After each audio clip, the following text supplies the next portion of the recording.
E20 petrol নিয়ে গাড়ির ক্ষতির অভিযোগে বড় বার্তা কেন্দ্রের। E20 পেট্রোল অর্থাৎ 20% ইথানল এবং 80% পেট্রোলের মিশ্রণ পরিবেশ দূষণ কমানো এবং বিদেশ থেকে জ্বালানি আমদানির উপর নির্ভরতা হ্রাস করার লক্ষ্যেই এই জ্বালানির ব্যবহার বাড়াতে জোর দিচ্ছে কেন্দ্র সরকার। তবে E20 পেট্রোল ব্যবহারে যদি কোনো গাড়ির ইঞ্জিন, ফুয়েল সিস্টেম বা অন্য কোনো যন্ত্রাংশ ক্ষতিগ্রস্ত হয় তাহলে সেই ক্ষতির দায় সংশ্লিষ্ট গাড়ি প্রস্তুতকারী সংস্থাকেই নিতে হবে।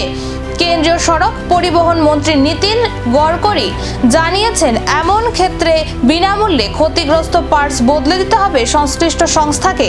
সরকার আরও জানিয়েছে, E20 ব্যবহারে কিছু গাড়ির মাইলেজ সামান্য কমতে পারে, তবে এর ফলে কার্বন নির্গমন কমবে, কৃষকদের উৎপাদিত ইথানলের ব্যবহার বাড়বে এবং দেশের জ্বালানি নিরাপত্তাও আরও শক্তিশালী হবে।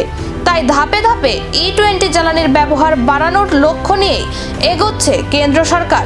তবে এই সুবিধা সব গাড়ির ক্ষেত্রে কিভাবে কার্যকর হবে আর কোন শর্তে ফ্রি রিপ্লেসমেন্ট মিলবে, সেই বিস্তারিত নির্দেশিকার দিকেই এখন নজর গাড়ির মালিকদের।